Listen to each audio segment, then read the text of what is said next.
Anda pikir saya ikut dalam konstelasi Indonesia? Ya ora nedan apa. Indonesia ini kelambi cekak gua kan suwek-suwek. Dan begitu. Jadi saya tidak akan ngurusi Indonesia. Saya menyayangi Indonesia, mencintai Indonesia. Saya tidak sedang mengurusi konstelasinya. Saya membantu manusianya, saya menolong manusianya, saya mencintai manusianya. Ya. Tapi saya tidak mengurusi perpresnya, gitu ya. Itu pun saya hitung siapa yang saya terima, siapa yang tidak saya terima. Saya hidupnya begitu. Emang apa yang Anda yakini benar apa? Ojo meneh Kanjeng Nabi ku Jokowi ku ya ora mudeng. Bung Karno kamu yang enggak tahu, Tan Malaka kamu juga enggak ngerti gitu. Syahrir itu hebatnya apa kamu enggak ngerti. Yusuf Muda Dalam tahu krungu kowe? Musa ngerti sok-sok dia. Kan kita lebih banyak enggak tahu daripada, jadi jangan mengandalkan kebenaran. Jadi jangan sok mengekspresikan kebenaran yang seolah-olah itu benar-benar sungguh-sungguh benar dan kamu yakini. Tidak. Yang menjadi pertimbangan utama adalah tadabbur, Mas. Pokoknya efeknya harus merupakan kemaslahatan bersama. Sebenar apapun dia kamu ketahui atau kamu yakini, jangan diungkapkan kalau tidak menjadi kemaslahatan bersama. Kan begitu. Kecuali ada orang yang mendistorsikan kita. Nah, itu bukan kesalahan kita kan begitu. Tapi kan niat kita betul-betul tadabbur, benar tadabbur. Tafsir boleh asal taat kepada tadabbur, kan begitu. Nah, jadi Pak Muzamil mohon izin, saya tidak bisa bayangin Rasulullah punya istri banyak. Tidak bisa bayangin. Dan apalagi istri banyak kok tidak jelas tempatnya, nggak jelas ngerjainnya kapan, gitu. Gitu ya, apa sampai 40 kali laki-laki. Oh bayangin lah, kok cuma 9 kalau 40 kali. Kekuatannya Rasulullah sebagai laki-laki 40 kali lipat tuh. 40 dari Rasul itu 40 kali lebih kuat daripada setiap laki-laki gitu. Anak ngono kok ora sepetang puluh sisan bojone. Supaya pas tuh. Daripada berlebihan kok nyabun. Sing guyu berarti biasa. Sing orang guyu wis biasane. Sehingga dia apal untuk tidak tertawa biasa aja. Jadi Pak Muzamil, saya kira saya tidak sedang mengadu domba Anda berdua untuk menentukan kebenarannya yang mana. Saya cuma ingin mengatakan Anda harus punya sikap dalam hidup Anda. Karena yang terpenting itu adalah iman Anda, keyakinan Anda, cinta Anda, dan tidak berhentinya perjuangan Anda di dalam keyakinan itu. Asal ujungnya adalah tauhid ilallah. Kan gitu. Salah-salahnya saya kira kok enggak masalah gitu. Oh itu banyak sekali contohnya. Nyun sewu ya Om Zamil. Kayak tadi kan lu, masa Quran hanya bisa diakses oleh orang yang menguasai bahasa Arab. Lah terus gunanya Quran apa? Wong dia hudan lil muttaqin. Hudan itu memang harus pakai kata. Apa Allah memberi petunjuk itu hanya melalui kitab? Saya kira kita harus belajar fisika, belajar biologi, belajar urat saraf, belajar macam-macam psikologi, bahwa wong dimaihan aja Mas. Yang menyimpan memori dari ilmu atau apapun yang kita tangkap kan bukan hanya otakmu, bukan hanya akalmu. Karena kita sudah tahu bahwa Sabrang juga sudah melegitimasi sebagai ahli.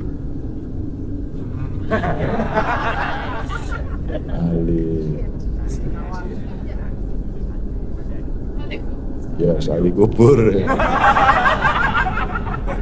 Sing saben malam Jumat bali nang omahe ta. Saben malam Jumat ahli kubur bali nang omahe. Arep melu gaple. Kemarin dimarahi sama orang itu. Dimarahi sama orang di mana itu, Gresik apa di mana itu, marah. Memang bener tuh roh itu pulang setiap malam Jumat. Bojonegoro nesu wae. Ayo Paranono cegaten ngono aku to. Aku nuk diurusi wong edan to. Aku sak kuburan ki kowe kudu nyegat wong pira kowe ya to. Sing ditakoki sing ora-ora iki wajan. Urusan pertanian kamu ndak tanya, ya toh. Tanah sudah kena narkoba kamu ndak tanya, ya toh. Kapitalisme pupuk kamu ndak tanya, sing ditanya itu apa betul ahli kubur pulang hari Jumat. Daripada kamu jawab tak jawab terus kamu juga tidak yakin, mending setiap malam Jumat kamu ke kuburan. Begitu orang sing arep mutu, ayo. Ayo.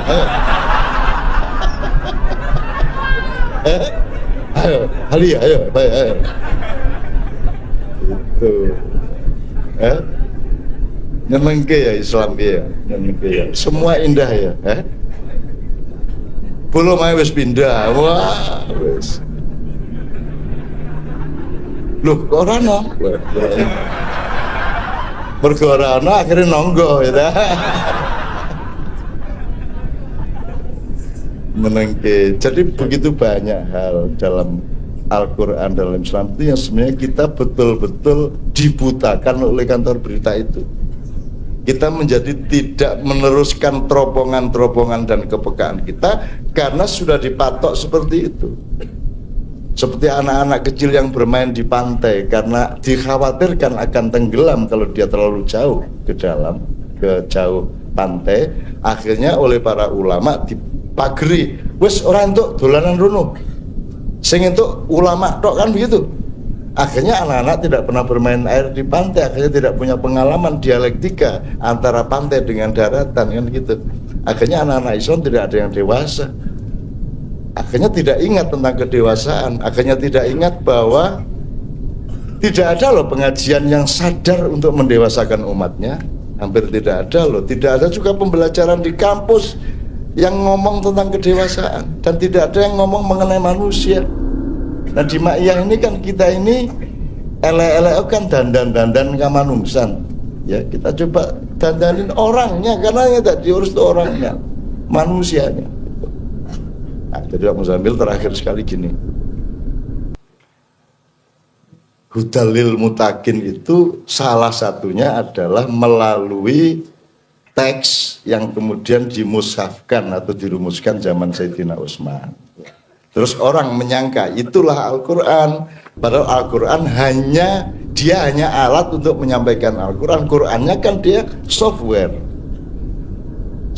Mas. Jadi sama dengan penyair, puisi itu bukan yang kamu tulis itu, puisi itu ada di dalam dirimu, kamu mengekspresikannya melalui kata, kalau pelukis melalui warna dan garis-garis, kan gitu. Nah, kita di sini kemudian karena terdidik oleh kantor berita itu sejak meninggalnya Sayyidina Ali bin Abi Thalib, akhirnya kita menganggap bahwa Islam itu adalah, kalau istilah kita ya gedok, bukan telanya, kan gitu. Nah, mari kita sekarang waspada terhadap seberapa banyak kita menggedokkan Islam, kan gitu kan. Ini gedok dudu telo ya, kudune awake goleki telone, kan gitu. Bahkan sekarang ini kalau ngomong bukan yang literer ya, kalau ngomong sikap itu setiap golongan sudah menjadi agama. Ngomong sikapnya loh, ngomong budayanya loh ya. Meskipun secara literal mereka tidak bilang itu agama, meskipun juga sudah ada yang ngomong itu agama.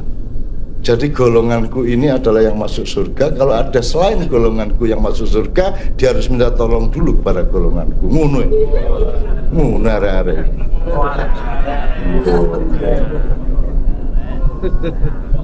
Terus mari ngono malaikat Ridwan kepeksa WA-WA-an karo malaikat Malik. Lek iki ana wong ngomong ngene piye, Lek? Hanya menggakaken Mas Ridwan. Wah, kok ana pengurus warga neraka ning dunya iki kan.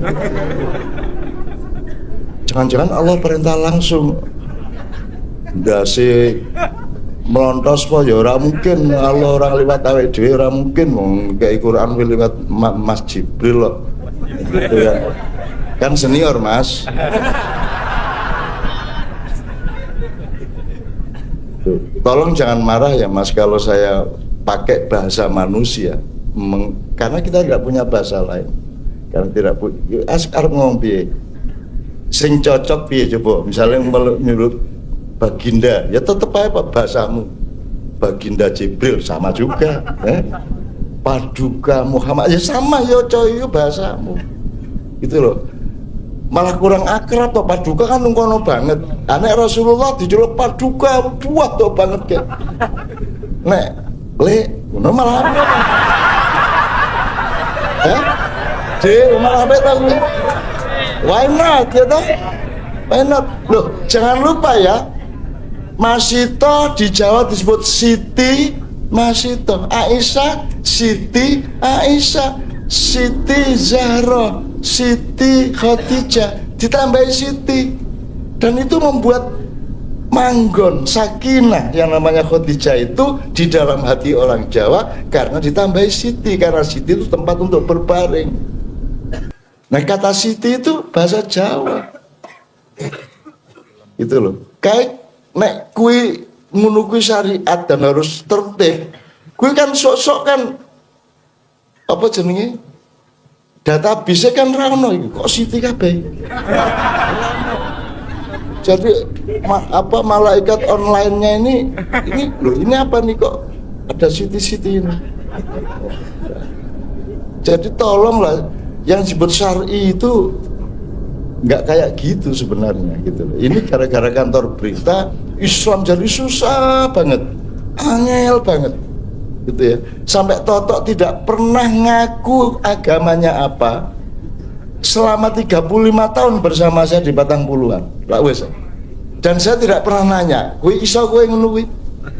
35 tahun ngurusi sembarang kedung ombo, nipah, udah ngurusin segala macam kasus masyarakat tanpa saya pernah bertanya apa agamanya karena saya takut dia tersinggung dan Totok juga takut ngaku Islam kepada saya daripada kok orang sembahyang tok wah susah deh mending orang ngaku ya kok mulanya takjak umroh supaya dia punya saldo. Saya punya cerita tentang agamanya Pak Toto. Iya. Gitu ya. Saya kan ditipu oleh teman-teman Kiai Kanjeng, gitu ya. Jadi teman-teman Kiai Kanjeng bilang kalau Pak Toto ini komunis, gitu ya. Pak Toto itu komunis, gitu ya. Nah waktu itu Pak Toto kan sakit di rumah sakit di Bethesda Stroke kan. Saya datang ke Pak Toto. Nah karena katanya teman-teman Pak Toto komunis, saya tidak mendoakan Pak Toto, hanya diam saja. Saya gini, pokoknya hanya ngobrol-ngobrol saja, pokoknya Pak Toto gini. Karena wah ini kalau komunis betulan, saya doakan kan percaya sama Tuhan nanti. Pak Toto ini nggak percaya sama Tuhan, ya sudah nggak usah didoakan saja. Maaf Pak Toto, saya waktu itu betul-betul mendoakan kan, tapi kan sembuh.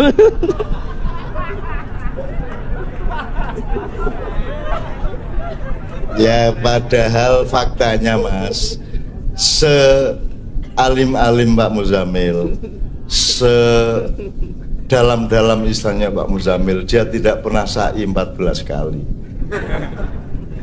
ya 7 kali lah ya Mas Toto 14 kali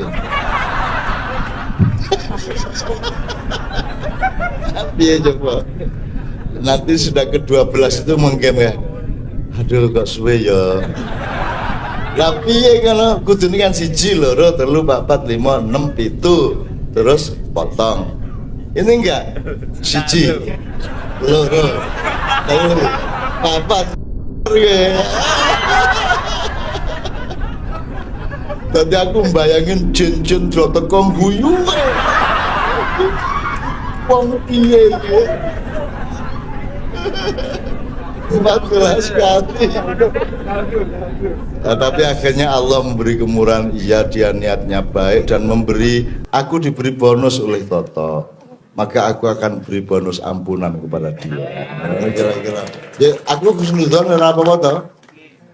Husnudzon loh, saya ngomong itu husnudzon bukan saya menyimpulkan. Kalau kesimpulan tidak ada di dunia ini, tidak ada kebenaran. Al-haqqu min rabbika. Kita tuh pokoknya berbuat baik, sama-sama nggak tahu sebenarnya. Anda tuh kan tidak tahu Mak Kiai Muzammil. Aku tahu yang Anda tidak tahu. Dan aku diam aja. Ya lah. Hidup itu nggak harus semua transparan. Mudah, nek transparan. Ya lah Mas, nek transparan benar ya mudah toh. Nggak bisa dong. Ya ada yang transparan, ada yang tidak. Semua ada ukurannya masing-masing. Ada yang kita katakan, ada yang tidak kita katakan, ada yang ditutupi, ada yang kita buka, kan gitu. Dan kita harus pelajari kenapa yang ini harus ditutupi, kenapa yang ini tidak boleh tahu. Bukan hanya sebaiknya, tapi tidak boleh tahu. Ada sesuatu yang Anda dilarang tahu. Misalnya badannya istri tetangga. Gitu. Dan banyak sekali, ndak usah istri, masing-masing Anda kan tidak pernah melihat barang satu sama lain, ya.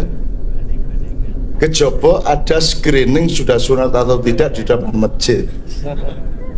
Masjid ini hanya untuk yang sudah khitan. Nah karena ini hukum, maka harus ada perangkatnya, diberikan satu ruangan untuk yang masuk masjid screening dulu, verifikasi sudah sunat atau belum.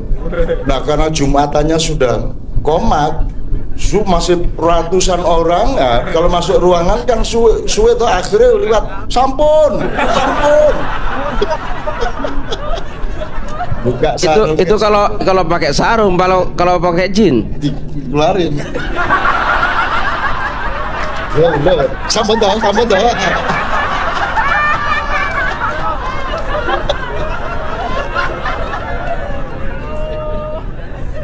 Ya Allah, makanya hidup itu nomor satu adalah pengetahuan mengenai ukuran, gitu. Iya, seneng aku. Ya Allah, aku bersyukur kepadamu ya Allah karena Engkau bahagiakan anak-anakku semua. Ya, mudah-mudahan ringan hidupnya, berat pun terasa ringan, kan gitu ya, Lah kan berat kan wudono, ning abot kuwi iso krasa, tengah iso toh? Gitu. Bojo elek ya krasa. Apa sebabnya kok bojomu ayu mergo sing liyane dudu bojomu? Alasane ngono membabi buta ngono wae. Repot rasa analisis, rasa parameter. Pokoknya bojoku ayu arep ngopo? Tonyo wae ya. Itu aja. Aneh, lho kan tonggomu kan bojone ayu, ora kaya ayu, soalnya dudu bojoku. Boleh ndak gitu itu? Yang ngono kuwi urip. Aja ruwet-ruwet sing enteng-enteng wae. Jane ya mrong sing beban kaya ayu to.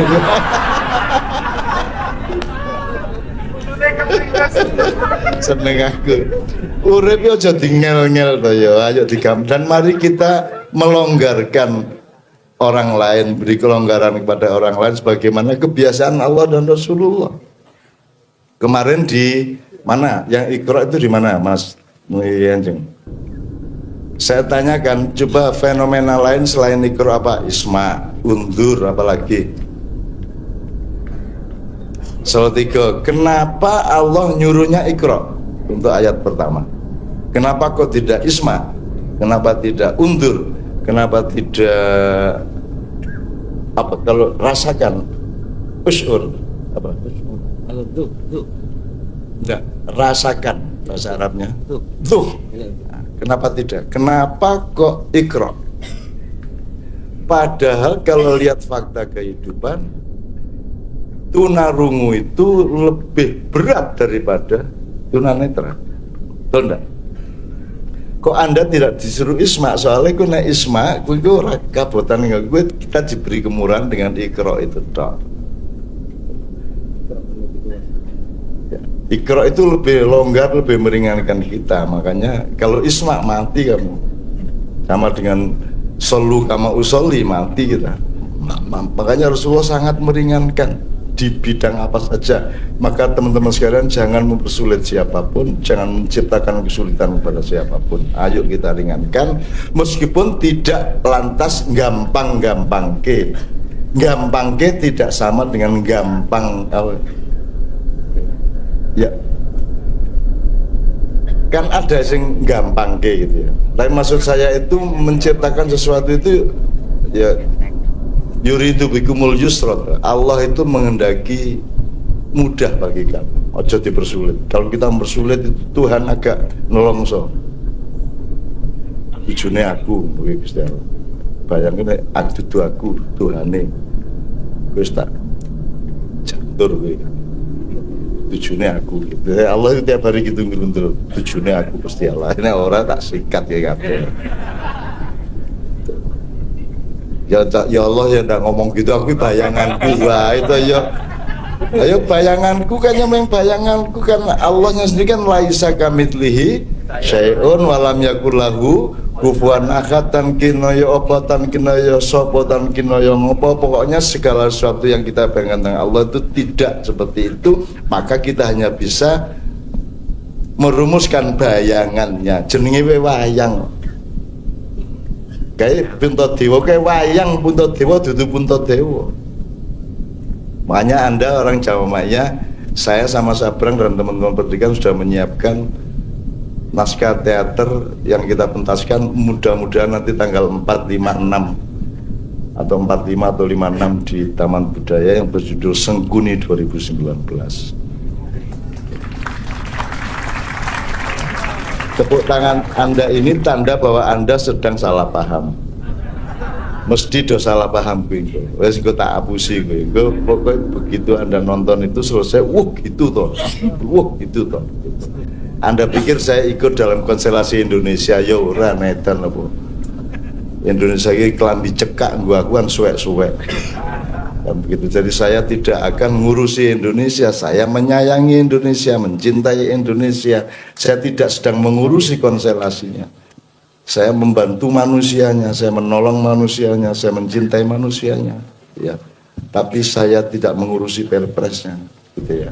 Itu pun saya hitung siapa yang saya terima, siapa yang tidak saya terima. Beliau ini sudah 2 tahun minta ketemu saya dan baru tadi sore tercapai. Dan seterusnya teruskan. Jadi gitu ya. Jadi ayo kita uremu dadi enteng ngono ya. Ya, amin ya rabbal alamin. Pak Muzamil, ada sisa nggak soal Rasulullah tadi? Ya itulah cara beliau memperlonggar orang, gitu ya. Akhirnya kan apa ya, luar biasa kan. Jadi apa yang saya sampaikan dengan referensi yang saya punya, dengan apa yang disampaikan oleh Senur Somad, beliau mencoba mencari jalan tengah yang akhirnya melonggarkan kita semua. Jadi bahwa bukan kepada itunya, ya, bukan kepada Rasulullah itu apakah poligami atau monogaminya, tetapi beliau mengajak kita, ayo mengambil hikmah dari apa yang telah terjadi dan kebaikannya itu yang lebih penting. Dan saya kira itu memang selalu cara beliau. Kalau berpikiran sama dengan mainstream itu bukan beliau, gitu ya. Dan ini cukup melonggarkan, ya. Yang mau poligami ya beliau tidak larang, yang tidak itu tidak dilarang. Ya monggo, sing penting outputnya adalah kesolehan. Nah kan begitu akhirnya. Ini luar biasa ini. Oke. Nah, jadi beliau memang keluar dari perdebatan itu, kan gitu, keluar dari situ, gitu ya. Dan ini maka orang banyak, mana Mas yang tadi nulis di Instagram ada. Nah iya, sampai belum paham beliau, gitu ya. Loh kalau beliau suruh sama dengan orang lain, ya bukan beliau. Beliau nih orang, coba amati orang yang tidak pernah sama dengan mainstream, gitu ya. Maka kalau sampai mengukur beliau dengan baju Pak Said, ya keliru. Mengukur beliau dengan Kiai Ma'ruf Amin, ya keliru. Jadi ini gak bisa diukur dengan ukuran-ukuran itu. Bahwa unsur Pak Said ada pada beliau, iya, sewaktu-waktu. Unsur Kiai Ma'ruf Amin ada pada beliau sewaktu-waktu, tapi beliau siksa, nanti ya. Nah iya, Maka kalau loh, kenapa Cak Nun kok ngono ya wong lain liyane ngono? Ya itulah beliau. Orang sampai terkecoh-kecoh kemarin di apa ya? Kan nggak ada orang yang memasukkan beliau sebagai kiai. Ya apa enggak? Kecuali saya. Nanti kalau saya mengkiaikan beliau gitu loh ya. Ya. Sampai Mas itu nggak mungkin nyebut Kiai Haji M. Ainun Najib kan? Ya karena beliau ini, lu itu kan ukurannya kalau kiai begini. Lah beliau ini pakai ukuran sendiri kok. Beliau itu ukurannya bukan pakai ukuran lain untuk mengukur beliau itu keliru. Beliau ini ukuran. Saya tak jadikan ukuran sekarang. Kiai itu kudu ini. Nah itu loh ya. Nah itu loh. Nah iya. Bukan mengukur beliau dengan ukuran apa? Kiai. Maka orang kecelek itu bukan kiai kan begitu jadinya. Sampai Ulil Absor kemarin pada saat ulang tahun Gus Mus itu keliru. Dia memandang. Dia pakai ukuran lain. Ulil Absor dengan mantapnya. Saya itu hanya karena tidak dapat tertera dalam undangan. Kalau tertera saya tak maju ke panggung. Karena tidak tertera ya saya kan punya martabat gitu ya. Meskipun saya ada di situ. Ulil Absar dengan mantapnya menyatakan bahwa Indonesia alhamdulillah punya 2 tokoh gitu ya. Yang itu sulit akan mencari penggantinya. Wali kutub katanya Ulil Absar, yaitu Ki Haji Mustafa Bisri dan Ki Haji Maimun Zubair. Loh beliau itu 1 kutub, bukan 2 kutub. Ya apa enggak? Gus Mus sama Mbah Maimun itu 1 kutub. Kok bilang 2 kutub piye? Yang kutub yang lainnya ya ini. Nah itu loh. Nah, ya. Nah, saya kaget kok Ulil kok rodok gitu.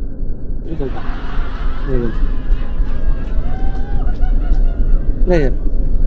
Nah ya kan? Ya apa enggak? Lihat di videonya itu, di rekamannya, cari videonya. Ulil Absar bilang begitu, ya kan? Ya apa enggak? Kurang luas Ulil pengalamannya, kurang luas kacamatanya, cakrawalanya, gitu ya? Hah? Kurang gaul, nah gitu ya? Kurang ngopi. Nah ya kok menyebut siapa Mbah Maimun sama Gus Mus sebagai 2 kutub? Bukan 2 kutub, itu 1 kutub Mas, gitu ya. Hidup itu perlu begitu. Jangan sampai karena kagum kepada Said Agil, orang kudu kayak Said Agil semua ya. Kacamata kuda namanya, gitu ya. Kita harus pakai kacamata yang sebenarnya. Kacamatanya manusia, jangan pakai kacamata kuda. Dan ini beliau. Maka kenapa teman-teman Ma'iyah cerdas ya? Karena menemukan alhamdulillah. Saya juga semakin cerdas sejak nah, iya. Loh kalau saya tidak berteman beliau, paling saya mengeluarkan fatwa seperti Basul Masail yang pengganti saya yang mengharamkan ALC itu. Gitu ya. Gitu ya. Lo ya kan? Itu kan pengganti saya, gitu ya. Maka saya kan sudah gak mau lagi, gitu ya.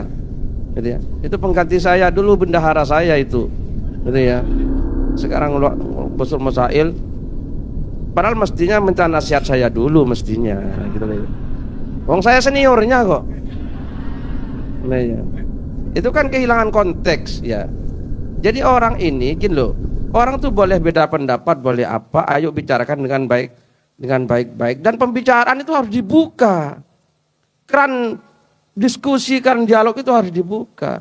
Jangan kita kalau ada orang tidak sependapat dengan kita hakimi, jangan. Haram. Jangan seperti itu, bukan keulamaan namanya.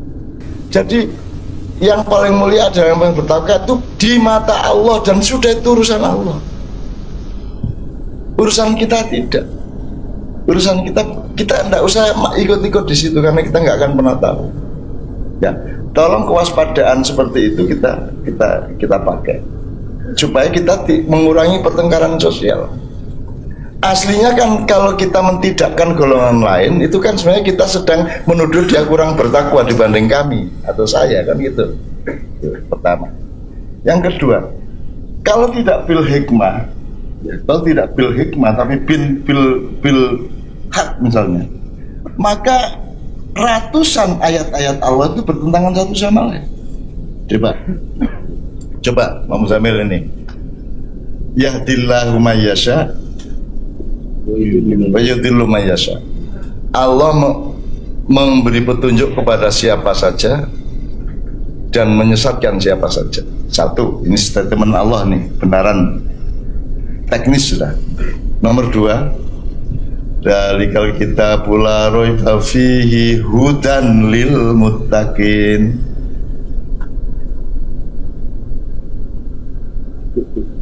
Bertentangan enggak itu? Iya, satu sisi menyatakan menurunkan Al-Quran sebagai petunjuk, Ya. tapi yang lain ada ayat Allah itu Terserah dia. iya. Apalagi Allah di situ ini petunjuk untuk yang bertakwa. Coba, bukan petunjuk untuk semua manusia, bukan hudalin nas ya. Ada pernyataan gitu juga ada, hudalin nasi Iya. wabayinati minal huda. wal furqan. Tapi di situ kan Allah menunjukkan cintanya kepada orang-orang yang waspada terhadap kehadirannya dalam hidupnya, kehadiran Allah dalam hidupnya. Maka itu hudan lil muttaqin. Nah, kita kan seneng dong dikhususin oleh Allah.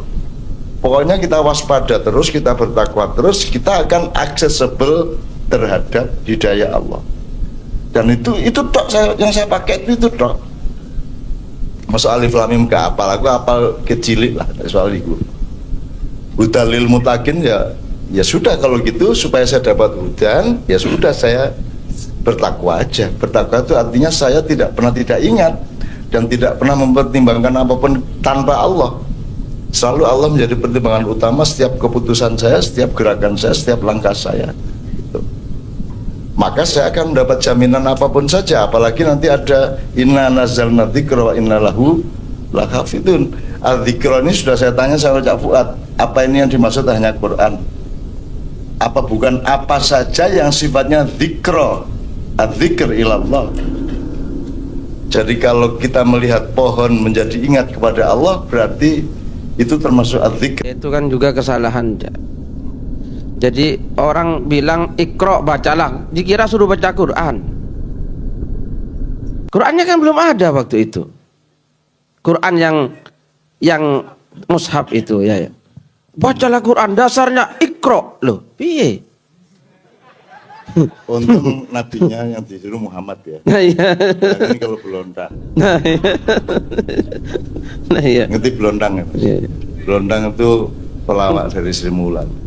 Dia itu jangankan bener, salah aja bener. Ditagih hutang itu dia malah lah pokoknya ini lu sampean gurung bayar. Lah yang jadi gurung bayar kok. Kata ini barang lapo. Kalau saya tak bayar, lapor ini barang. Marah dia malah. Akhirnya yang lagi hutang tuh malah minder akhirnya kan. Nah saya kira itu bagus untuk tak pakai. Karena debt collector nesu. Kowe apa nagih lak sing nang wong sing duwe duit sing iso bayar. Nek sing ora iso bayar kok tagih kowe bodoh apa piye? Dasar orang gutek. Wah, malah tidak iso gak. Nah, itu model blondang, seneng banget saya. Nah, blondang dikitareng Jibril, Iqra. Ya ngapa sampean iki? Maca napa kula niki? Ya kan gitu. Kalau untuk makanya Allah itu maha bijaksana, tidak menurunkan nabi dari Surabaya. Anak nabi ini Surabaya ngeluh kabeh bantah tendim. Ayo khutbah aja dibantah kok para hadirin, para jemaah yang berbahagia. Semua utang gak bayar ya bahagia ya coba. Itu ya satu. Nomor dua gini, saya kira teman-teman sudah perlu belajar diem-diem masing-masing atau bareng di sinau bareng Anda di kelompok Anda masing-masing untuk sederhana aja epistemologi. meneliti kembali pemahaman masyarakat terutama mainstream tentang kata. Saya sudah konfirmasikan kepada Ustaz Nur Somad di Kenduri Cinta kemarin. Setahu saya yang ada di Indonesia itu fuqaha. Fuqaha jamak min faqih, artinya orang yang memahami Hukum Islam. hukum Islam. Jadi parameternya jelas. Objeknya adalah hukum Islam. Yang memahami, mempelajari dan menjadi pakar atau ahli dia disebut faqih, jamaknya fuqaha. Saya kira itu cukup banyak di Indonesia. Meskipun hukum Islam versi kantor berita Muawiyah tadi itu. Ya. Tapi pokoknya dia mempelajari dan parameternya. Tapi kalau ulama, apa parameternya? Saya tanya sama Pak Nur Somad. Kalau ulama orang yang mengerti, alim itu orang yang mengerti. Tapi tidak ada ditunjuk anunya, wilayahnya. Ngerti apa? Nggak ada petunjuknya. Ngerti apa? Satu-satunya indikator atau satu-satunya yang bisa kita cari sebagai rujukan adalah Rasulullah. Karena Rasulullah, ulama adalah pewaris Para nabi. maka kita cari kriterianya pada Rasulullah. Kalau ahli ilmu fikih menurut Ustaz Nur Somad ketika itu belum ada ilmu, apalagi dengan pendekatan akademis. Jadi tidak bisa mewarisi ilmu Nabi. Waktu itu belum ada fikih, belum ada frame akademis ilmu itu. Maka sekarang kalau kita mengacu ini profesi, oh ini profesinya ahli fikih, ini profesinya apa gitu ya. Katakanlah profesi itu kata yang benar deh. Tapi kapan-kapan ada selidiki bahwa profesi itu tidak seperti yang disimpulkan umum selama ini. Nah, Rasulullah itu apa? Budayawan.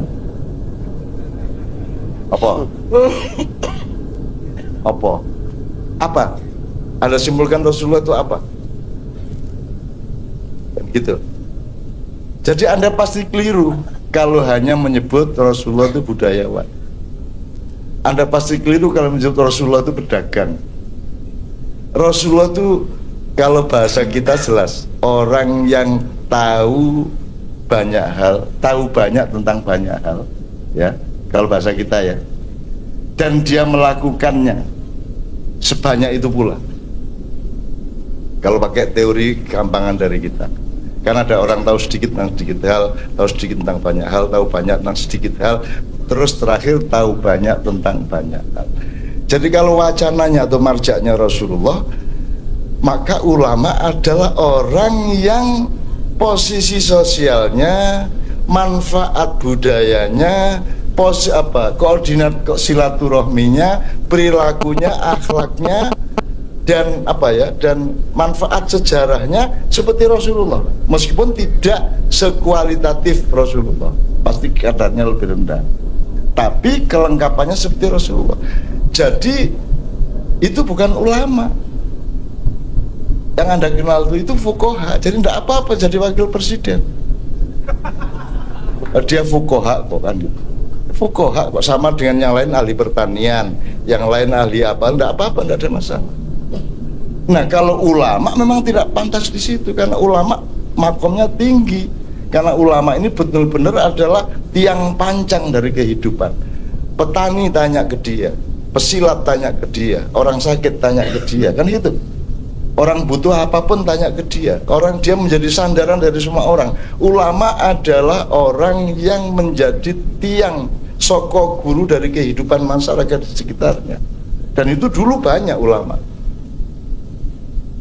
Sekarang kan cuman pakar suatu bidang, itu bukan ulama gitu. Nah, tolong ini dipelajari lah. Saya tidak mengatakan beliau bukan ulama, beliau adalah fuqaha. Tapi ya tidak apa-apalah, keliru-keliru dikit asal niatnya baik, Allah tetap memasukkan Anda ke surga, insyaallah. Nanti tak tawar lah. Niku jangan buatan ngertos macam bandel arek, sampean sepuro mawon. Agak sinau brosing tok ae. Warkop tok ae. Tuku sak gelas oleh laptop 3 jam. Tapi itu betul apa yang panjenengan sampaikan. Ya, mesti dong.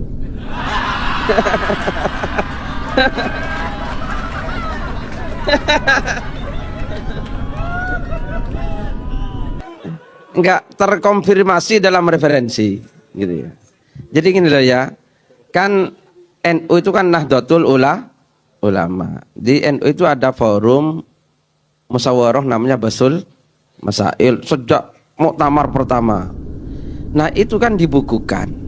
Nah, bukunya meskipun ini organisasinya Nahdlatul Ulama, tapi bukunya itu namanya Ahkamul Fuqaha. Nah, gitu ya. Bukan Ahkamul Ulama. Jadi betul jenengan. Itu jadi bukan itu Nahdlatul Ulama, tapi buku itu namanya Ahkamul Fuqaha, hasil keputusan musyawarahnya para fuqaha, bukan ulama. Betul ya. Saya tanya satu lagi ya, karena beliau orang NU ya. Anda tahu, jangan tanyakan cintaku kepada NU, jangan tanyakan bagaimana aku menemani Nahdien, menemani Banser, menemani Ansor hampir tiap malam, kan mayoritas mereka. Ya, jangan tanyakan cintaku dan jangan ragukan komitmenku kepada mereka. Tetapi kan aku punya titik-titik refleksi yang rasional mengenai kalau saya menerima Pak Hasyim adiknya Prabowo itu tidak sama dengan saya mendukung Gerindra, kan gitu. Tolong ngerti dong, ombak sama air jangan disamakan dong, karena airnya bisa kamu ambil, ombaknya nggak bisa, kan gitu. Cantik sama wajah beda dong, kan gitu. Kalau cantik sama wajah kamu samakan, ya ini jadi orang sekarang itu taunya itu mangga manis, maka kalau ada yang lain yang manis mereka marah. Nggak bisa, yang manis itu mangga, yang selain mangga nggak manis. Dah coba orang ngertinya mangga, mau gimana lagi, mau marah bagaimana, mau gimana lagi, ya sudah. Dia pikir sawo nggak manis, mau dia nggak pernah makan sawo. Ngerti nih, ngertinya cuman dari kantor berita itu tok. Dia tidak mendengarkan kantor berita dari dirinya sendiri maupun dari yang lain-lain. Akhirnya begitu. Nah, Pak Muzamil, saya tanya, sekarang kan orang NU ini kalau umatnya disebut Nahdliyin, kalau sekarang ngomong kata atau makna bahasa, Nahdliyin itu apa? Ilmu kata loh ini, ilmu bahasanya. Itu kan dari kata Nahdoh. Nahdoh itu kebangkitan. Jadi Nahdliyin orang-orang yang bangkit. Orang-orang yang bangkit. Nah, saya ya. Ya sudah, terus sekarang Anda tinggal narik garis berapa jarak antara Nahdliyin dengan kebangkitan. Yang begitu kan? Jelas ya? Nah, saya mohon teman-teman mempelajari. Tidak untuk memaki-maki siapa-siapa, tapi untuk menemukan yang lebih tepat dalam kehidupan, karena Anda harus memimpin bangsa ini, Anda harus memimpin keluargamu, Anda harus memimpin masyarakatmu ketika Anda sudah bermasyarakat nanti. Sekarang Anda harus latihan habis-habisan, karena tidak boleh Indonesia ini diisi oleh orang-orang yang seperti sekarang. Mau kamu dandanin kayak apapun, wong itu Quran suwek tadi. Atau bago teles itu dipakai ndak bisa, dijemur ndak kering-kering, kan gitu. Nah, jadi mudah-mudahan apa yang dibutuhkan Pak Muzamil, Syekh Nur Somad dan saya tidak menjadikan kemudaratan apa-apa, karena selalu aku waktu di depan kan saya mengatakan, loh, aku tidak setuju macam-macam, termasuk Menteri Agama aku tidak setuju, Presidenmu aku tidak setuju. Oh, banyak hal, konstitusi nggak setuju, undang-undang 45 aja ada yang tidak saya setujui kok. Tapi aku cinta sama kamu. But I love you. But I love you, kan gitu. Oh, cinta. Gue kadung ditengi cah wedok, ya wis arep piye meneh apa? Ditengi cah lanang.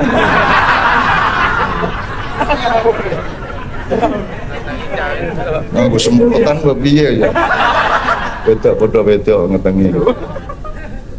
Ya, jadi saya terus sama dengan Bandara Kulon Progo, saya dimarahi, loh. Kok saya yang dimarahi, saya itu cuma dimintai tolong, ini telanjur hamil, terus bagaimana kelahirannya bisa disiapkan ketika nanti dia dididik sebagai bayi, orang tuanya siap. masyarakat harus pindah, harus harus hijrah dari peradaban tani menjadi peradaban industri gitu. Loh, saya nggak ikut bikin bandara no. Loh, kalau ibarat itu wanita hamil, aku hamil lo ngetengi kok. Sing ngetengi Jokowi karo Angkasa Pura kok aku sing dinesoni iki lho. Nek kowe nesu nang sing ngetengi no. Kene iki meng bantu nang rumah sakit malah aku sing dinesoni piye to iki. Jadi kanca-kanca itu nyenengke itu. Untung saya loh. Untung saya sekarang, bukan saya 5 tahun yang lalu, 10 tahun yang lalu. Kalau saya 10 tahun yang lalu gak melok-melok Untung aku hari ini yang sudah penuh kelembutan. Tuh, Anda tidak tahu saya sangat radikal orangnya ya. Maka saya tidak mau memimpin Indonesia itu khawatir kecuali Allah memaksa. Tapi kalau saya disuruh hanya dengan alasan-alasan keindonesiaan dan kemasyarakatan kerakyatan, aku mohon, aku akan rombak ini benar-benar, dan aku akan gunakan tangan sekeras-kerasnya untuk merombak ini. Ikut silakan, tidak ikut saya yang keluar. Loh, orang megang sesuatu harus berani tidak megang sesuatu. Orang jadi presiden harus berani tidak jadi presiden. Kalau perlu orang dina tadi presiden, lo nek kon gak gelem iki ngene iki dalane. Ya. Ndak ada jalan lain, ngene kuduan. Menungsone kudu berubah ngene, parpole kudu berubah ngene, undang-undangnya kudu ngene. Nek kon gak gelem, gak padan aku tak mulai. Tapi nek suatu hari hancur, ojo sambat nang aku kon. Ojo adik moro nang aku meneh kon. Ya. Kon niku nyolong gak kondo-kondo bareng wis kate ketangkep KPK kait moro nang aku. Pak ngono ceritane arek-arek iki. Ngene. Pas proyek ndak bilang-bilang. Pas OTT sambat. Kan gitu. Arek-arek iki ngene iki. Ses anak buahku, anak asuhku ndek dunya iki masyaallah kadang-kadang sambat Gusti Allah sampean niku nggih lan apa lho repot-repot. Kulo sampean ngengken mriki niki aku. Wah niki jan mulane iblis niku leres ya. Iblis itu bener sependapat sama saya, cuman outputnya beda, polisinya beda, pendapatnya agak sama. Iblis punya kesimpulan sangat canggih bahwa manusia itu merusak bumi dan menumpahkan darah satu sama lain, sama kesimpulannya dengan saya, gitu ya. Tapi outputnya beda. Iblis tidak mencintai manusia, aku mencintai. Maka wis gak apa-apa, ya gini tak tampung kabeh. Gini. Wis ora nesu, ora mungkin nesu cuma aku sudah memaafkanmu sebelum engkau membuat kesalahan. Sudah aku maafkan sejak sebelum aku sudah kontrak seumur hidup dunia akhirat, aku maafkan siapa saja. Gitu loh. Jadi ora ono masalah nek biyen nek biyen kon petor sikilmu kon gitu biyen, dan aku sudah dilarang ibu saya tahun 90 awal, saya sudah dilarang oleh ibu saya untuk melakukan jombang-jombangan kayak gitu itu. Dulu aku ya kali jagan sihir sondak-sandat wis gak. Sudah sekarang aku cinta kepadamu dan aku menjadi seluas bumi untuk engkau tinggali di dalam hatiku, gitu ya. Wis sak karep boleh kayak ya, Bang Jamil. Assalamualaikum warahmatullahi wabarakatuh. Salam.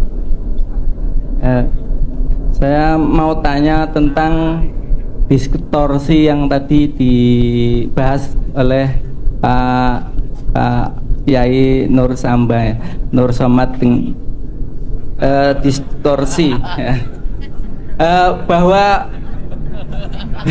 Nur Somad, maaf ini sama bareng Nur Somad Kamba. Nah, ini saya alami juga di virtual ya, di dunia maya itu banyak mengalami distorsi tentang salah paham tentang ma'iyah itu loh, karena tidak serawung dengan ini, hanya melihat ma'iyah dari luar itu. Nama grupnya itu diskusi akademis itu, kelihatannya keren tapi di dalamnya itu cuma isinya cebong sama kampret saja. Nah, di situ ada seorang yang sudah S3, lulusan Mesir, lulusan Al-Azhar itu. Ya, katanya sih sudah dekat dengan NU struktural itu. Itu menganggap ma'iyah itu cuman lebih pedes dari Mas Sodik yang katanya budayawan dulu. Lebih pedes lagi katanya ma'iyah cuman surganya para komentator itu loh. Hanya komentar-komentar dari luar panggung, dari luar lapangan permainan, hanya kayak komentar bola itu loh. Ya belah lautan apa itu ya. Seperti itu Indosiar, terima kasih Indosiar itu loh. Kayak gitu cuma komentar-komentar tidak pernah bermain di dalamnya itu. Saya kan agak marah. Lah Mbah Nun itu sejak dulu, sejak zaman Orde Baru itu sudah menyelamatkan Kedung Ombo, menyelamatkan, saya sebutkan sama, menyelamatkan Lapindo, itu korban Lapindo diselamatkan, sampai para korban di Kulon Progo juga dihibur, diobati lah, jangan sampai terlalu marah, nggak sampai ngamuk. Sampai waktu 98 sampai menetralisir orang yang mau habis-habisan itu dipagari oleh Mbah Nun. Terus dia yang kuliah di Mesir itu ngomong lagi, loh Mbah Nun kok ngeritik sama pembubaran HTI dikritik, padahal HTI itu sangat berbahaya ya, dia itu sangat anti Ikhwanul Muslimin dan Hizbut Tahrir itu, karena biang kerok kerusuhan di Timur Tengah itu adalah Ikhwanul Muslimin sama Hizbut Tahrir. ISIS itu akar mulanya itu berasal dari Ikhwanul Muslimin. Jangan sampai ideologi Ikhwanul Muslimin dan Hizbut Tahrir itu sampai diekspor ke Indonesia. Jangan sampai orang Indonesia itu meniru radikalisme yang ada di Timur Tengah, sampai terjadi berdarah-darah di Suriah, Libya, Mesir dan lain sebagainya itu. Nah, beliau itu atas nama kepedulian pada Nusantara agar damai, tapi kok menyalahkan Mbah Nun secara sepihak begitu. Nah, saya usulkan untuk bertemu saja, tapi alasannya dia masih di Mesir maksudnya. Ya kalau ada Mas Kuncoro di Mesir, yang duta besar di Mesir, mungkin ada waktu untuk supaya hadir di sini, biar ada klarifikasi, biar serawung itu. Tapi beliaunya alasannya masih kuliah di Mesir, masih menyelesaikan disertasinya juga tentang anti Ikhwanul Muslimin, bahaya Ikhwanul Muslimin dan bahaya Hizbut Tahrir itu. Lah yang saya tanyakan, apa memang Ikhwanul Muslimin dan Hizbut Tahrir itu sebahaya itu kalau masuk ke Indonesia? Kalau mempertanyakan kebenarannya sejati sesungguhnya, cuma mau nanya gambarannya saja sedihnya ruh, itu aja.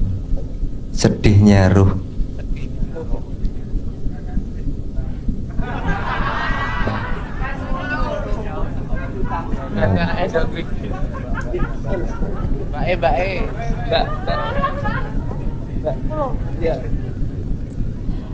Cak, ini sebenarnya awalnya nggak pingin.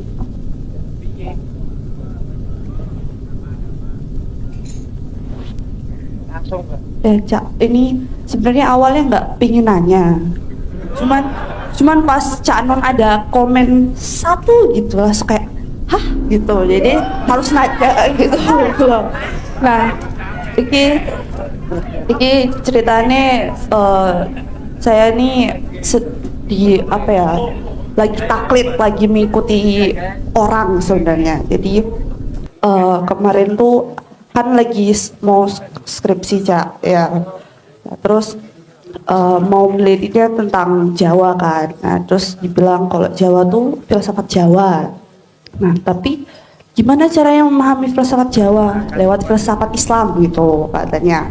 Ya udah, kalau gitu aku mau pantengin semua kelas-kelas filsafat Islam gitu. Tapi tadi Cak Non barusan bilang filsafat Jawa itu bukan Barat, bukan Arab gitu. Aku langsung lah, berarti aku selama ini disesati gitu.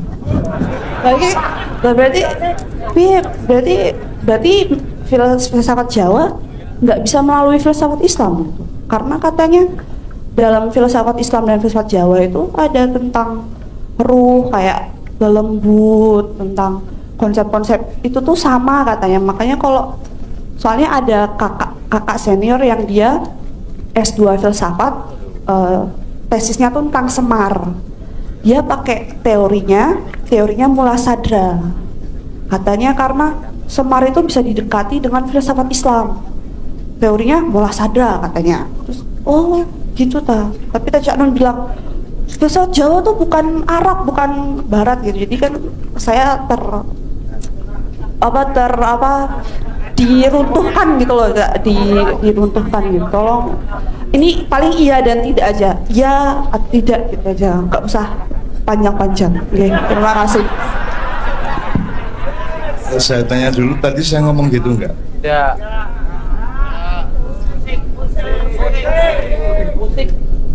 Tentang musik tadi. Saya kira saya sebaliknya kalau mau ngomong. Tapi ya, gini sih, salah pendekatan sih. Jadi Anda itu ngomong filsafat Islam dan Jawa itu sebagai lembaga, sebagai barang jadi. Jadi kalau Allah tidak bikin filsafat, jadi ada dua posisi ya, satu posisi mahdhuf, satu posisi muamalah, atau posisi syar'i sama posisi ijtihad, kira-kira gitu ya. Nah kalau filsafat Islam itu kan syar'i, jadi itu Allah mengajarkan seperti itu, bukan Allah berfilsafat. Allah memang menetapkan konstruksi nilai seperti itu. Nah kalau filsafat yang kita pelajari itu kan manusia mencari gitu, terus merumuskan, itu namanya filsafat, inti-inti nilai gitu. Nah jadi tidak bisa memperbandingkan filsafat Jawa dengan filsafat Islam secara lembagawi seperti itu, secara akademis formal.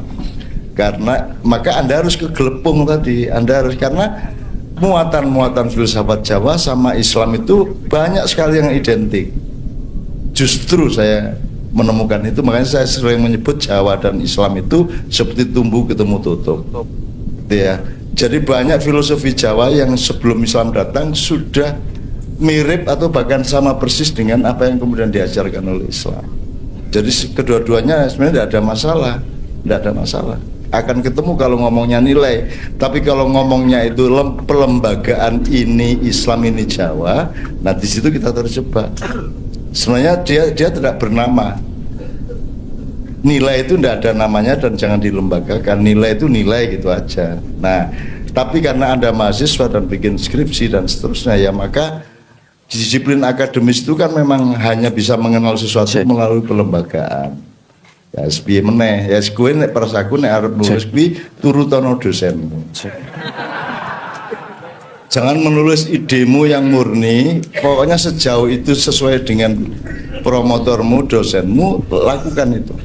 Nah, karena tujuan orang kuliah dan menjadi sarjana adalah menyenangkan ibu dan bapak. Itu lebih tinggi daripada menjadi sarjana toh. Menyenangkan, membahagiakan ibu dan bapak. Perkara ilmu itu sesuatu yang lebih luas daripada universitas. Di pasar Anda bisa cari ilmu dimanapun. Sabrang nambahin ya. Oke. Ini aku ya rada mesake jane. Karena untuk kalau di dunia akademis kan yang dipakai akal, dan akal itu kayak peso tajam. Dia bisa, pandainya adalah memilah-milah. Sementara untuk memahami filsafat, untuk memahami keseluruhan sambungan antara Jawa, Islam dan konstruksi yang lebih luas, justru nggak dipisah-pisah. Justru bikin puzzlingnya. Itu pemahaman ini kemudian harus dipotong-potong dengan disiplin akademis iki aku yo mung mesake wae setengah mati wae kok mesti. Ngono wae. Piye mendefinisikan Islam karo apa? Pemahaman iki Islam iki Jawa nek padha-padha berbuat baik, Islam ngomong berbuat baik, Jawa ngomong berbuat baik, ndi sing Islam ndi sing Jawa kan setengah mati itu. Ya tapi ya tantangan Anda sebagai mahasiswa monggo wae. Aku melu mesake ngono wae. Tapi aku pengen mengomentari Mas Mustasib, tapi pertanyaan terakhir dulu aja ben cangkep. Ngaten nggih, Pak. Saya kira Pak Muzamil atau dan Syekh Nur Somad akan ikut menyumbangkan pengetahuannya tentang bahayanya atau tidak bahayanya Ikhwanul Muslimun, Hizbut Tahrir, Al-Qaeda, ISIS dan lain sebagainya itu. Cuman di generasi milenial saat ini kan kalau kita ngomong kayak gitu langsung dibantah. Wah, kalau ngasih langsung itu ya harus tahu gurunya itu yang sanad ilmuannya, yang jalurnya keilmuannya benar. Nah, yang pengen saya tahu gimana cara akses langsung secara partner gitu loh. Soalnya kita kan kalau mau akses langsung juga cross check atau kita udah di jalan yang partner tuh kayak apa, nggak belok-belok. Kemudian Kang Mbah Nun, saya kemarin nemu tulisan Mbah Nun tahun 98 itu 9 doa untuk umat Islam, yang saya menyorotinya yang poin kedua ya, agar umat Islam senantiasa mutahharun binurillah. Itu saya coba cari redaksinya, coba mentadaburi, ada di Al-Waqiah 79 dan di Abasa 12, 13 sampai 15. Itu kalau diartikan itu ya mentadaburi sendiri ya. Itu kok yang mutahharun binurillah, yang disucikan itu kok sepertinya arah-arahnya kok ke malaikat ya, karena la yamassuhu illa mutahharun itu tidak menyentuhnya kecuali yang disucikan, marfu'atin mutahharah bi'aidihi safaroh, di dalam kitab-kitab yang dimuliakan, yang ditinggikan, lagi disucikan di tangan para malaikat. Nah, ini terkait dengan kita kan masih dalam rakaat panjang ini ya. Maksudnya seberapa bisa kita masuk ke mutahharun itu kalau istilahnya rakaat panjang kan sholat ya, kita mau wudhu aja kayaknya kok untuk menjadi mutahharun itu kayaknya agak susah untuk disucikan itu, menurut saya Cak ya. Terus yang kedua, merespon tadi yang ulang tahun Mbah Mus, di ulang tahunnya kan Cak Nun mempersembahkan surat An-Nur 35 ya. Nah itu kalau nggak salah dulu di 98 juga waktu Mbah Harto mau turun juga dibacakan surat itu. Nah apa, kalau boleh tahu apa pertimbangannya, karena dua momentum itu kan agak berbeda ya. Ya, terima kasih.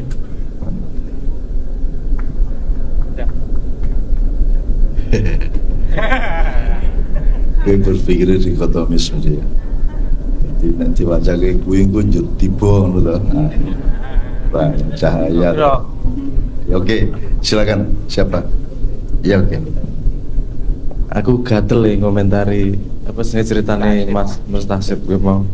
Ini penyakit manusia paling banyak yang kita alami. Itu bagaimana kita tidak mampu memandang limitasi kita sendiri. Wong kuwi lho. Krungu ceritane wae guyu aku. Ngunekke wong tidak tandang di kancah peperangan sementara dia tidak di Indonesia. Iso ngunekke ngono kuwi. Belum lagi dia ngomong tidak di kancah peperangan terutama karena dia tidak bisa memandang mana kancah peperangan itu. Itu dia merasa bahwa satu pandangan itu adalah pandangan yang paling valid dan tidak merasa ada kemungkinan bahwa siapa tahu dirinya juga salah loh, siapa tahu dirinya juga belum cukup luas loh. Kok kamu nggak perang di lapangan perang, cuman bisa nonton, bisa cuman komentar. Rumangsamu perang ki ming urusan politik kok mesake menuripe. Nek ora melu politik berarti ora melu perang dandani Indonesia. Rumangsane iku yo mesake mosok tok lawan arep tok pihak-pihak gitu. Ya ora perlu tok sadarke juga. Enggak tidak ada satupun perdebatan yang akan bisa membuka mata manusia. Ora ono, perdebatan itu hasilnya adalah pertengkaran, wis kuwi tok. Kecuali dua-duanya punya yang disebut sebagai intellectual honesty, kejujuran intelektual. Dan nek ada gini juga, satu lagi yang pengen saya komentari. Saya nggak tahu urusan HTI ya, saya nggak tahu urusan Ikhwanul Muslimin bagaimana bahayanya atau tidak. Tapi ada kecenderungan dalam manusia yang seperti ini sifatnya. Sekarang saya tanya, kasih contoh aja. Anda kalau mau memeriksa kesehatan diri, zaman dulu butuh ketemu berapa dokter? Satu dokter tok selesai.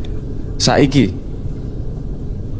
ono dokter untu nih meng 32 ono dokter khusus untu, dokter khusus dengkul, meripat, kuping, segitu banyak dokter untuk satu badan manusia ini.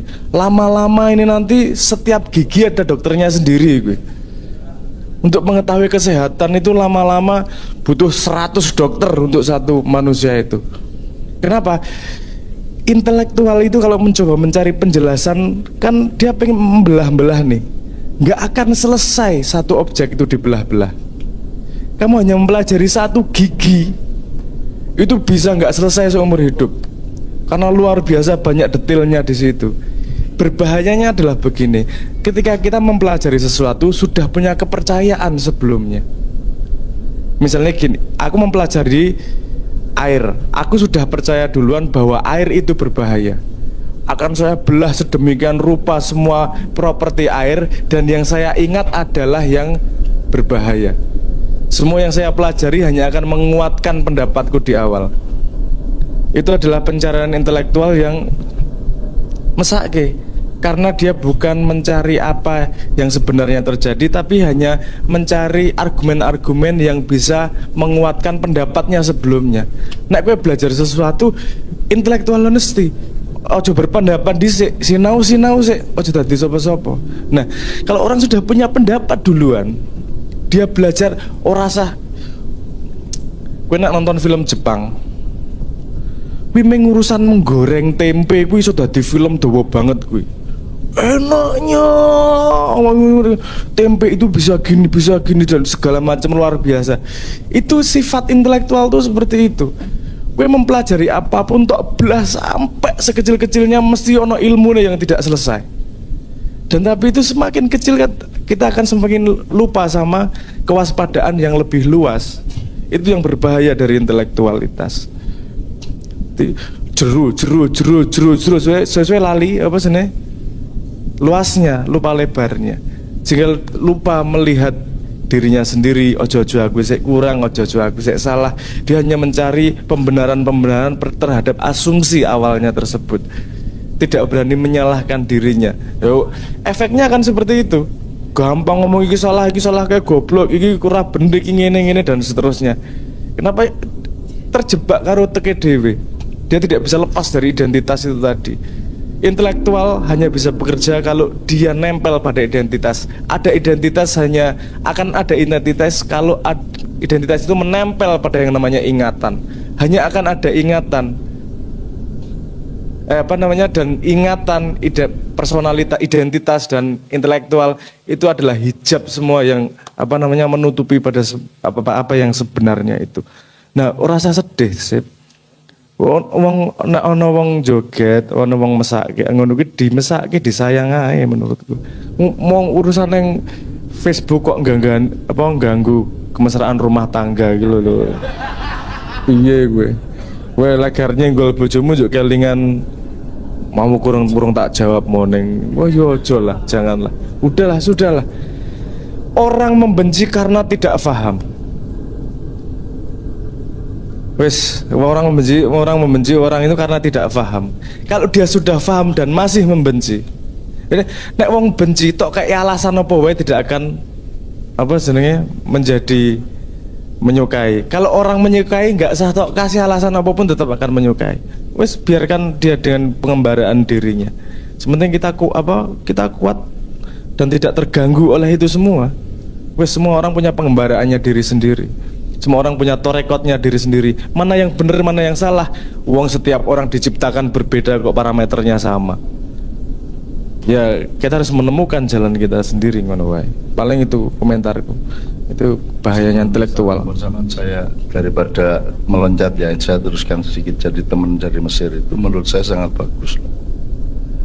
Saya sangat senang dengan anak muda yang punya pembelajaran, kemudian dia meyakini dan kemudian dia bersikap. Itu bagus banget. Cuma saya akan mulai tidak menghormati kalau dia tidak menerapkan sikapnya itu ya. Maksud saya gini loh, wong sudah yakin saya penyebar radikalisme, kok dibiarkan? Ya sudah jelas saya penyebar radikalisme, saya ini dan seterusnya lah dengan klaim-klaim dia tadi.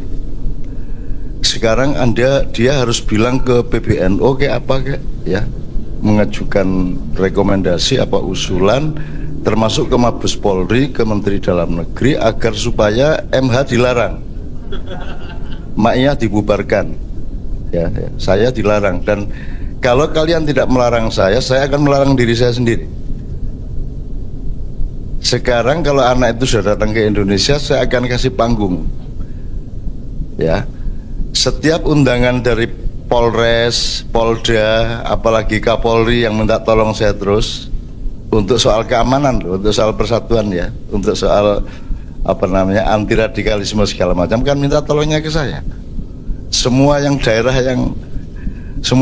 yang terancam persatuan kan minta tolongnya ke siapa lagi selama ini? Pilkada Jawa Timur karena rawan, siapa yang mengumpulkan Saiful sama Khofifah berempat satu panggung? Kalau saya ya selama ini kan saya diminta masyarakat dan lembaga-lembaga karena kata mereka hanya saya yang bisa ngumpulin mereka dan mempersatukan mereka. Jadi kalau nanti dia datang, begitu ada undangan tak lempar ke dia, ini Pak pemersatunya.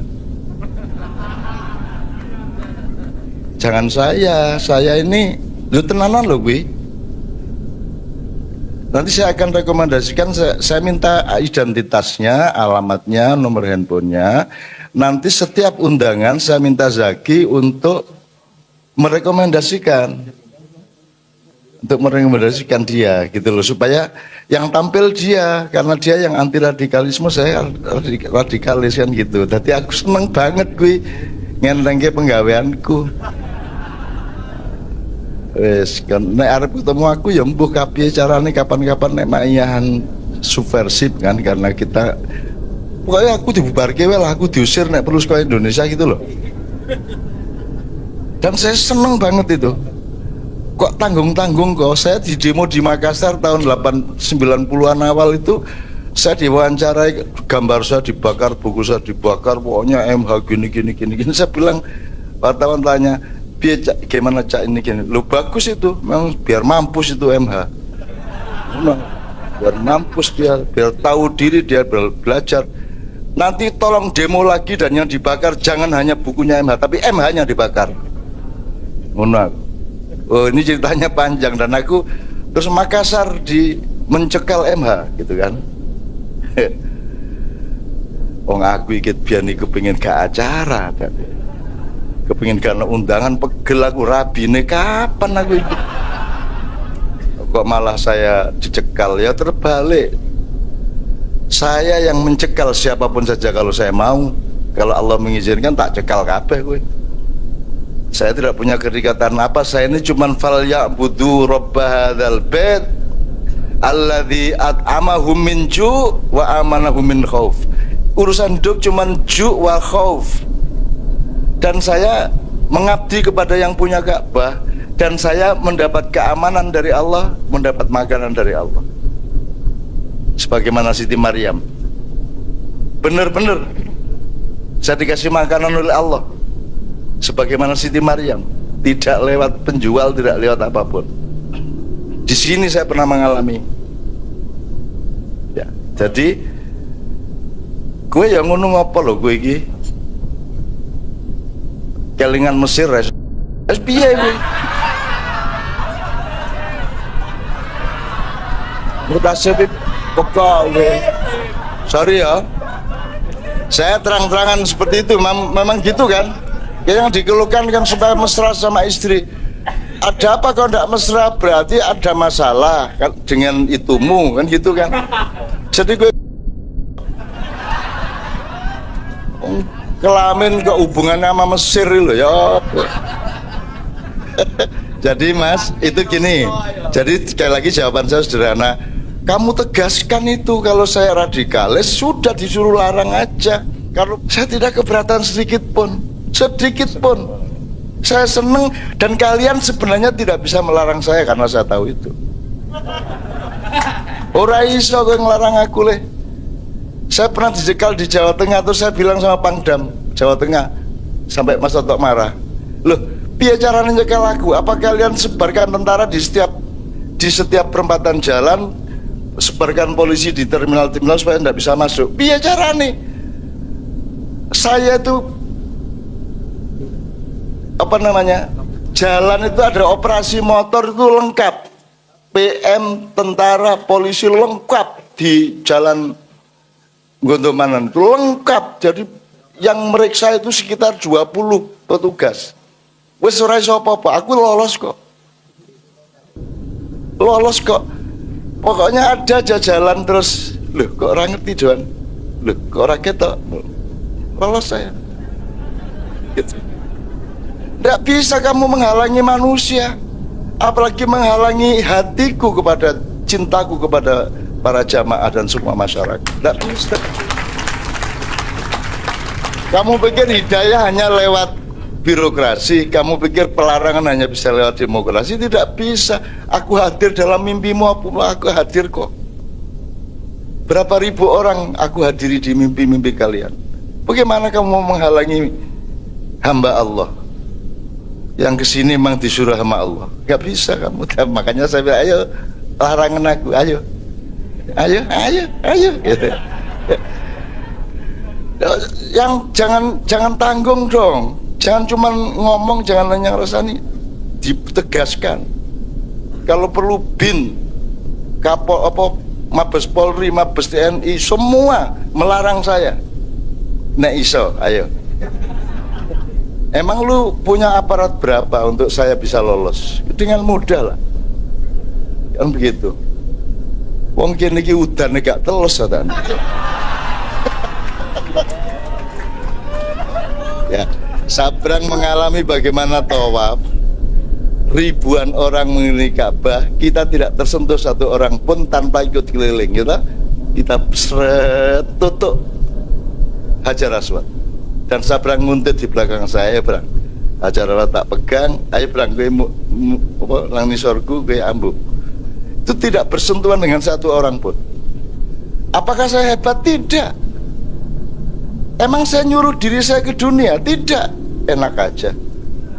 Aku cuma disuruh kok. Dan kalau kamu urusan sama saya, urusan sama direktur saya. Enak aja. Saya nggak urusan, saya tidak ada masalah dengan penderitaan di dunia, dengan kebahagiaan, tidak ada urusan saya. Urusan saya adalah jangan sampai direkturku itu, mahadirekturku itu marah sama saya, cuman itu tok kok. Dan saya juga tidak masalah dengan ora masalah dunia wae apa to di masalah, ora masalah babar bisa. Penderitaan bisa kita nikmati kok, kita orang Indonesia kok. Semenderita apapun itu malah guyu cekakaan. Wis cukup dengan bismillah gak apa-apa deh. Jadi ya sip ya oke. Kemudian tapi gini sih, kalau dia tanya sama saya atau dia membantah saya di depan saya, tak jelasin.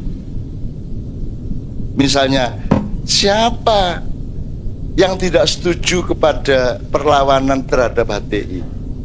Yang saya omongkan itu adalah mbok ditempuh prosedur demokrasi, diadili kayak bagaimana, jangan langsung dibubarkan. Katanya reformasi, katanya anti Orba, kan gitu.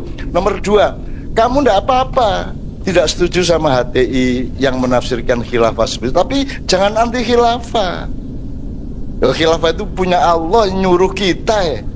Ini jailun fil ardi khalifah, kata bendanya khilafah. Loh, kalau kamu anti khilafah kan urusannya sama Allah. Akhirnya kamu disesatkan sekarang. Kamu disesatkan sekarang dan kamu merasa bangga atas kesesatan itu. Kamu merasa sedang jaya, sedang memiliki akses harta benda, jabatan dan semua kamu merasa memiliki, padahal kamu sedang dijelomprongkan oleh Allah Subhanahu wa taala. Kamu tidak tahu karena kamu memang hanya bisa melihat dunia, bisa melihat uang, bisa melihat proyek, bisa melihat jabatan. Kamu tidak bisa melihat kehidupan itu di dalam alur rohania yang Allah ciptakan melalui kotor-kotornya. Gitu ya, Mujib ya. Dan kamu bodoh kalau kamu sedih. Jangan perkawinanmu diintervensi oleh Republik Indonesia. Perkawinan diintervensi. Indonesia bubar, kue tetap nurani bojomu. Ini agak aneh juga nih Muhtasib. Agak aneh juga nih.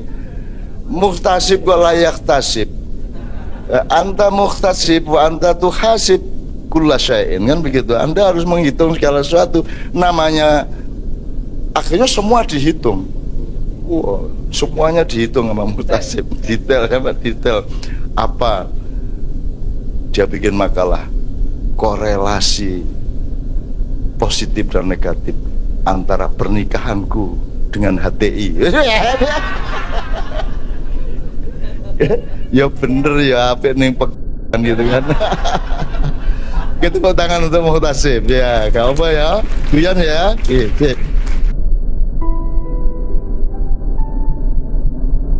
Takkan Daniel ya. Tanya kepada yang kuliah di kampus itu diajarkan bahwa dunia terbagi 3. 1, negara-negara maju yang disebut negara dunia pertama, di Amerika, Eropa. Terus ditambah Jepang, ya Cina. Kemudian negara dunia kedua, ekonomi ini rodoni sore. Nah Indonesia, Amerika Latin, Afrika, kui negara dunia kelas 3, third world countries. Kita itu digolongkan negara berkembang, negara sing isih dimik-dimik urung maju. Itu pengetahuan selama 30 tahun terakhir. Saya ingin kasih tahu Anda semua bahwa 10 tahun lagi itu akan berubah. Amerika akan jadi negara kedua, kelas 2. Eropa akan jadi negara kelas 2. Afrika dan Amerika Latin tetap negara-negara kelas 3. Tapi Asia Pasifik dari Cina Utara sampai Indonesia akan menjadi negara dunia 1. Dia akan menjadi pusat ekonomi dunia. Kita akan menjadi pusat ekonomi dunia. Neng dudu wekmu, kowe meng cleaning service satpam